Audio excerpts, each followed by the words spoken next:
안녕하세요. 매일 새로운 사연을 전하는 읽어주는 사연 라디오입니다. 구독과 좋아요, 많은 공유 부탁드립니다. 오늘의 사연 시작하겠습니다. 안녕하세요. 얼마 전 남편과 이혼한 30대 여성입니다. 부부 사이에 가장 중요한 건 믿음이라고 생각하는데 남편이 그걸 완전히 박살내 버렸거든요. 남편은 그럴 의도가 아니었다 하지만 사람 마음이라는 게 한번 깨져버리니까 다시 붙이기가 참으로 어려웠어요. 무슨 노력을 해도 붙을 것 같지도 않았죠. 남편하고는 가게 손님의 소개로 만났습니다. 어디서부터 어떻게 설명해야 할까 싶은데 저는 아버지 얼굴을 한 번도 뵌 적이 없어요. 친정어머니가 저를 임신하고 얼마 지나지 않아 다른 여자가 생겼다며 집을 나갔다고 들었거든요. 그리고 이후로 한 번도 엄마나 저를 보러 온 적도 없었다고 하니 그냥 아버지한테 나는 없는 것보다 못한 존재였나 보다 하고 생각할 뿐입니다. 그리고 이런 이야기를 하면 사람들은 제가 많이 슬프겠다고 지레 짐작하던데 솔직히 그렇지만도 않아요. 아주 어렸을 때야 아버지가 없다는 건 불쌍한 거라고 생각해서 막연히 슬프기도 했었는데 나이를 좀 먹고 나니까 애시당초 나한테 존재하지도 않았던 사람 때문에 슬퍼할 이유가 없더라고요. 다만 그럼에도 불구하고 어떻게든 아버지의 빈자리를 채워주시려던 어머니가 안타깝고 불쌍하긴 했었지만요. 아무튼 아버지의 빈자리를 어머니는 특유의 억척스러움과 성실함으로 채워나가셨어요. 그래서 저도 그런 어머니를 힘들게 하면 안 된다는 생각에 일찍이 철이 들었죠. 어머니의 보람이 되고자 열심히 노력한 끝에 대학도 몇 손가락 안에 드는 곳으로 진학했고요. 하지만 불행은 제가 대학교 3학년이던 해 찾아왔습니다. 평소보다 늦은 퇴근을 하시던 어머니가 교통사고를 당하셨거든요. 게다가 어쩌다 사고가 났는지를 알게 되곤 정말 눈이 돌아가는 줄 알았어요. 운전자는 제 또래의 여자였는데 바닥에 떨어진 핸드폰을 주우려다가 브레이크 대신 악셀을 밟았다나요? 그래서 제 신호의 횡단보도를 건너가시던 저희 어머니가 그렇게 황망하게 세상을 떠나게 되신 거죠. 병원에 도착했을 땐 이미 의식이 없으셨고 손 써볼 방법이 없다고 하대요. 미치겠더라고요. 운전자가 미안하다고 사과하러 찾아오긴 했었는데 사람으로도 안 보였던 게 사실이에요. 아무튼 그렇게 돌아가셨습니다. 그리고 어머니가 운영하시던 호프집과 아파트를 제가 받게 되었죠. 곳곳에 어머니의 손길이 닿지 않은 곳이 없는 소중한 공간들. 그래서 당장은 정리할 엄두가 안 나더라고요. 어머니가 돌아가신 이후로 저는 정말이지 세상에 저 혼자 남은 기분이었습니다. 다행히 어머니를 알고 지내던 많은 분들이 저에게 기운내라며 격려를 해주셨지만 그 어떤 사람의 무슨 말로도 채워지지 않는 아픔과 공허함이 있었죠. 그리고 상황이 그렇다 보니 학교 공부도 무의미하게 느껴졌어요. 좋은 대학을 나와 좋은 직장에 들어가고 그러는 모든 게 어머니를 더는 고생시키지 않겠다는 제 나름대로의 목표가 있었기 때문이었는데 이제 그 어떤 것도 의미가 없는 기분이었달까요? 그런데 이때 저랑 친하게 지내던 친구 한 명이 그러면 어머니가 하시던 호프집을 제가 대신 해보는 건 어떻겠냐입니다. 몸을 쓰는 일을 하고 정신없이 바쁜 하루하루를 보내다 보면 어머니에 대한 그리움도 좀 줄어들 수도 있고 마음의 안정도 참을 수 있을 거라면서요. 그리고 그 친구가 나는 그랬어 하는데 생각해보니 제 친구는 저보다 더 이른 나이에 아버지를 잃었거든요. 마찬가지로 갑작스러운 사고가 이유였고요. 그래서 그런 친구가 하는 조언이라면 뭐랄까? 인터넷이고 어디고 돌아다니는 뜬구름 잡는 조언들보단 훨씬 그럴듯하게 들렸죠. 그래서 어머니가 돌아가시고 한 달 만에 호프집을 다시 열었습니다. 저희 어머니는 같은 곳에서 13년을 장사하셨고 그렇기에 가게가 다시 열렸을 때 정말 많은 분들이 찾아주셨어요.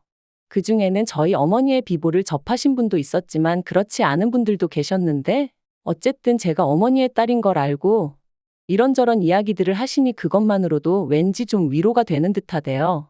특히나 저는 몰랐던 어머니와의 추억을 늘어놓으시는 손님분들과 대화를 나누다 보면 어머니가 얼마나 좋은 분이었는지 다시금 알 수 있었죠. 그리고 그렇게 제가 호프집 운영을 해나간 지 4년쯤 되던 해 어머니 생전에 가깝게 지내셨다는 나이가 지긋하신 어떤 한 여사님이 저한테 좋은 사람을 소개시켜주고 싶다 하셨습니다. 그리고 사실 그런 제안은 처음이 아니었기에 제가 아니라고 괜찮다고 몇 번이나 사양했는데 여사님께서 얼마나 고집을 부리시던지요. 그래서 더 거절했다간 오히려 서로 불편해질 것 같아 어쩔 수 없이 알겠다 했는데 그렇게 소개를 받은 사람이 바로 남편이었습니다. 남편은 회사를 다니셨다는 아버님과 평생을 전업주부로 지내셨다는 어머님을 둔 남자였고 아래로는 2살 터울이자 저와는 동갑인 여동생이 있었어요. 중소기업에 다니고 있다고 했고 주말엔 주로 혼자 영화를 보러 가거나 가끔 볼링을 친다고 했죠. 그리고 여기까지 알게 됐을 때도 솔직히 저는 아무 생각이 없었습니다. 마음에 들고 말고는 아예 생각해보지도 않았고 그냥 아 그렇구나 하는 수준이었달까요? 그런데 남편은 어쩌다 제가 혼자 장사를 하게 된 건지 언제까지 혼자 장사를 할 건지 장사를 하는 게 뭐가 장점이고 뭐가 단점인지 저한테 궁금한 게 정말로 많아 보이더라고요. 그리고 어떻게 들릴지 모르겠지만 저에 대해서 끊임없이 궁금해하는 남편이 좀 고마웠어요. 진심으로 저를 신경 써주는 것 같았거든요.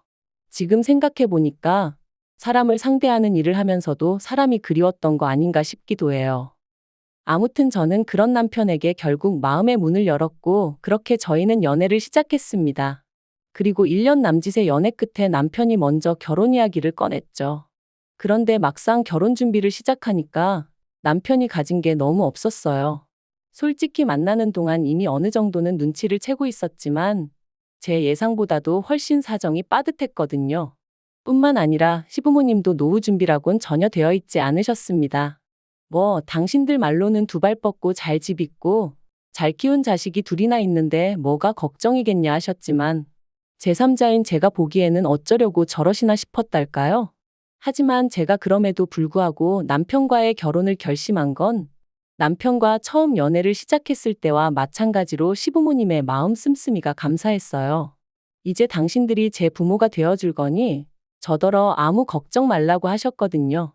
그리고 저는 이번에도 순진하게 그 말을 철석같이 믿었고요. 한편 결혼할 때 시댁으로부터 받은 건 어머님이 당신이 아끼던 거라며 주신 진주 귀걸이 한 쌍이 전부였습니다. 이것도 알고 보니 돈 5만 원도 안 되는 모조 진주였지만 심지어 아끼시던 것도 아니고 금은방에서 뭐 사시고 서비스로 받으셨다나요. 말은 안 했지만 얼마나 황당하던지요. 아무튼 그래도 결혼 생활을 시작하고 한동안은 행복한 시간의 연속이었습니다. 부모가 되어주시겠다던 시부모님은 제 예상과는 달리 그다지 저를 따뜻하게 품어주시진 않으셨지만 그때만 하더라도 그건 제가 부족해서 그런 거라고 더 잘하면 해결될 문제라고 생각했어요. 그리고 남편은 연애 때만큼은 아니었어도 여전히 저에게 잘해줬으니 솔직히 이 정도면 행복한 거라고 믿었고요. 하지만 행복은 오래가지 않았습니다. 진작부터 남편에게 호프집에 합류하고 그런 건 안 된다고 몇 번이나 말을 해뒀었음에도 불구하고 언젠가부터 남편이 회사 일이 힘드네 어쩌네 하더니 급기야는 호프집을 하나 더 내서 여기는 제가 관리하고 2호점은 자기가 관리하고 그러면 어떻겠냐는 얘기를 꺼냈거든요. 그리고 2호점을 열게 되면 신우 용돈 벌고 시부모님도 나와서 일을 하실 수 있으니 2분 노후에도 도움이 되네만 해 하는데 솔직히 2호점이나 마나 가게도 돈이 있어야 여는 거잖아요. 그래서 제가 자본이 있냐니까 지금 우리 사는 아파트나 아니면 1호점 담보 삼아 대출 좀 받으면 되는 거 아니냐는 거예요. 그래서 그게 무슨 소리냐 하고 대충 웃어넘겼습니다. 짜증낼 가치도 없다고 생각했거든요. 그런데 남편은 이후로도 정말 3, 4일에 한 번은 출근하기 싫래. 회사 일이 힘들어 두드러기가 나네 어쩌네 별소리를 해가며 자기도 저처럼 사장소리 들어가며 일을 하고 싶다. 그리고 그럴 때마다 저는 남편을 어르고 달래느라 정신이 없었죠. 사실 지금 같으면 헛소리 좀 하지 말라고 화라도 냈을 텐데 그때는 힘들다는 사람을 몰아붙인다는 게 저도 힘들었던 때가 있었고 또 어쨌든 제 유일한 가족이었으니까요. 그래서 어떻게든 최대한 마음 상하지 않는 쪽으로 이해시키려고 했던 거예요. 그러다 또 그날도 남편이 할 이야기가 있다며 운을 띄웠습니다. 저는 또 그놈의 2호점 타령인가 싶어서 벌써부터 진저리가 나고 있었고요. 그런데 남편은 뜻밖에도 신우 이야기를 꺼냈습니다. 참고로 제가 저랑 신우를 비교하자는 것도 아니고 제가 신우보다 낫다 뭐 이런 이야기를 하자는 건 더더욱 아니에요. 하지만 저희 신우 참으로 답이 안 나오는 사람입니다. 가진 거라곤 대학 졸업장 그거 하나가 전부였고 이후로는 매번 이런저런 핑계를 대까며 하다못해 아르바이트조차 6개월 이상 하지를 못한다고 들었거든요. 제일 오래 한 게 복권 파는 곳이었는데 그나마 거기는 4개월을 넘겨서 시부모님이 드디어 정신 차렸나 하고 무척이나 좋아하셨다는 얘기가 있을 정도였으니. 그런데 남편이 그 신우를 저희 호프집에서 아르바이트생으로 좀 써주면 안 되냐대요? 아무래도 자기가 보기에 자기 동생이 낯도 많이 가리고 그러니까 아는 사람 가게에서 일하면 좀 낫지 않을까 싶다면서 말이죠. 그리고 저는 솔직히 내키지 않았던 게 사실이에요. 그렇지만 남편한테 싫다고 하자니 너무 인정머리가 없어 보일까봐 걱정이 되기도 했고, 그래서 자의반타의반으로 알겠다고 했어요. 이번 일을 계기로 저와 남편의 사이가 개선되길 바라는 마음도 있었거든요. 그리고 그렇게 출근을 시작한 신우는 의외로 성실한 모습을 보였습니다. 특히나 아르바이트생들이라면 누구나 꺼려할 주방 일을 피하지 않았죠. 다만 설거지를 하면서 내리 접시를 깨먹고 칼질은 전혀 할 줄 몰랐기에 어쩔 수 없이 주방 이모님 보조 정도밖엔 해내지 못했지만요. 그래도 처음부터 큰 기대를 가지고 있던 건 아니었기에 그러려니 하고 넘겼습니다. 월급도 하는 일에 비해 넉넉히 챙겨줬어요. 제가 손이긴 해도 나이가 동갑이긴 해도 괜히 뒤에서 쓸데없는 소리 나올까 싶어 일하는 동안에는 꼬박꼬박 존대해줬고요. 그런데 그럼에도 불구하고 그렇게 제 뒤통수를 칠 줄은 몰랐네요. 저희 가게에서 아르바이트를 한 지 딱 3개월 됐을 때 신우가 자기 이제 그만 나오겠다 통보를 해왔습니다. 솔직히 호프집이 뭐 평생 직장도 아니고 하물며 신우였으니 관둔다는 말이 이해가 안 되는 건 전혀 아니었지만 그래도 3개월 만에 그렇게 나오니 좀 당황스러웠죠. 그래서 혹시 이유가 뭐냐니까 자기도 자기 사업을 좀 해볼까 한다길래 더는 붙잡지 않았어요. 오히려 응원을 해줬죠. 왜냐면 그때만 하더라도 그 사업이 저희 가게에서 100m 거리에 호프집을 새로 낸다는 뜻인 건 상상도 못했으니까요. 솔직히 신우가 무슨 가게를 어디서 하건 그건 신우의 자유니 제가 뭐라고 할 수는 없는 일이죠. 그런데 제가 정말 황당했던 건 신우네 가게의 컨셉이라는 게 저희 가게의 컨셉과 너무나 유사했기 때문입니다. 심지어 메뉴도 황당하리만치 똑같았고요. 그래서 어이가 없어 이게 다 무슨 상황이냐 하니까 신우가 한다는 말이 저더러 호프집 메뉴 가지고 특허라도 냈냐는 거예요. 그래서 남편에게 당신이라도 나서서 뭐라고 한마디 좀 해달라. 이건 경우가 아니지 않냐 했습니다. 그런데 남편이 보이는 반응이 더 황당했어요. 그러니까 진작에 자기 말대로 2호점 냈으면 신우한테 제 체면도 살고 얼마나 좋았겠냐면서 그랬으면 사장 대접도 받고 했을 텐데. 그리고 그런 말을 하는 남편의 반응을 보니 아, 신우가 저렇게 할 거라는 걸 알고 있었구나. 그러다 문득 신우를 뽑아달라고 한 게 남편이었다는 생각까지 나면서 이것들이 죄다 한통속이었구나 싶었죠. 그때 제가 느낀 배신감은 정말이지 이루 말을 할 수 없었고요. 그래서 저도 더는 말을 안 했습니다. 그래도 제가 장사를 해온 게 몇 년인데 겨우 3개월 어깨너머로 훔쳐본 신우가 얼마나 제대로 해낼 거란 생각은 안 들었거든요. 다만 그렇다고 치더라도 더는 당하고만 있을 수는 없다는 생각에 그때부턴 당장 남편도 그렇고 시부모님도 그렇고 제 가게 근처에는 얼씬도 못하게 했어요. 그러자 평소답지 않게 세 사람이 짝이라도 했는지 저더러 피곤해 보이네 어쩌네 하며 가게를 봐주겠네. 뭐 잠깐 자고 오라는 둥 헛소리를 해대더라고요. 하지만 정말이지 피곤해서 맨바닥에 쓰러질지언정, 제가 쌍코피를 흘릴지언정 이제 가게에는 한 발자국도 못 들이게 할 생각이었습니다. 또 한편으론 손님들에게도 제 속상한 사정을 털어놓았어요. 그래도 친정어머니 때부터 오랫동안 찾아주시던 분들이셨기에 저에게는 이모 같고 삼촌 같은 분들이 많았거든요. 그리고 제 예상대로라고 해야 할지 다들 당신들 일처럼 어이없어 하시고 화도 내주시고, 그리고 그중 몇몇 분은 직접 신우네 가게에 찾아가서 그렇게 사는 거 아니라고 저 대신 호통도 쳐주시고 그러셨던 모양이에요. 신우가 전화로 명예훼손이라며 저를 고소하겠다고 난리도 아니었거든요. 하지만 그게 끝이 아니었습니다. 신우 생각에는 제가 내는 음식 맛을 흉내내는 게 별거 아닐 거라고 생각했나 본데 사실 저에게는 주방 이모님에게도 알려주지 않았던 저희 친정어머니만의 양념장 배합이 있었죠. 그러니 신우는 죽어도 제 음식 맛을 따라할 수 없었고요. 그러니 뭐 막말로 지가 저를 무슨 수로 이길 수가 있었겠어요. 결국 이래저래 인심 잃고 맛도 없으니 손님이 찾아줄 리 만무했고 그렇게 6개월 만에 가게 다 망하게 생겼다며 곡소리가 들려왔습니다. 그리고 그제서야 남편이 다시 한번 저에게 그러지 말고 좀 도와주라며 이러다 시부모님은 물론이고 자기까지 다 망하네 어쩌네 그러대요. 그래서 제가 그게 무슨 소리냐니까 한숨을 푹 쉬더니 실은 시부모님은 시부모님대로 자기는 자기대로 대출을 받아서 돈도 보태줬답니다. 자기는 정말 제 호프집 2호점을 차리는 심정으로 그랬다면서 말이죠. 어이가 없더라고요. 저랑 상의를 한 것도 아니면서 꾸역꾸역 2호점 타령을 해대는 꼴이라니. 그래서 그게 나랑 무슨 상관이냐 했습니다. 다들 한통속으로 내 뒤통수를 쳐놓고서 이제 와서 뭘 도와달라는 거냐고 다 같이 망하던지 어떻게 되던지 난 모른다 했죠.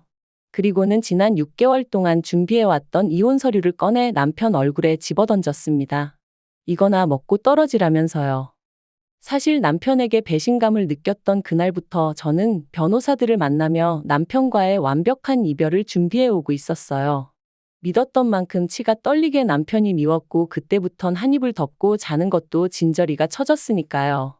하지만 그럴 때마다 제가 느낀 이 아픔을 남편도 똑같이 느끼게 될 날이 올 거라며 꾹꾹 눌러 참았고 얼마 못 갈 거라는 걸 알았지만 6개월 만에 나가 떨어질 줄은 또 몰랐는데 아무튼 벙찐 남편의 표정이 볼만하고 우습고 동시에 제 마음은 후련하면서도 복잡하고 그랬네요. 그리고 그 길로 저는 남편에게 내 집에서 나가달라 했습니다. 재산이야 뭐 결혼 생활이 얼마나 긴 것도 아니었고 남편은 뭐 자기 벌어 자기가 썼지. 제가 그 돈 덕본 건 하나 없어요. 그리고 법적으로 다투는 것도 돈이 있어야 하는 일 아니겠어요? 그래서 뭐 우여곡절 끝에 이혼했습니다. 남편은 물론이고 시부모님의 신우까지 제가 자기들 집안 말아먹었네 어쩌네. 말도 안 되는 소리 찍찍해대는 거 상대해주기가 얼마나 버거웠는지 말도 못해요. 그리고 지금 자유의 몸이 된 저는 간간히 들려오는 그 집안 사람들의 소식에 웃음만 납니다. 그 호프집 하나 한다고 얼마나 재산을 가져다 썼는지 그 네 식구가 18평짜리 아파트로 이사를 갔다는 소식을 들었거든요. 뭐 사이좋은 사람들이니 서로 복작복작 알콩달콩 잘 살겠죠? 저요? 저는 그 어느 때보다 잘 지내고 있습니다.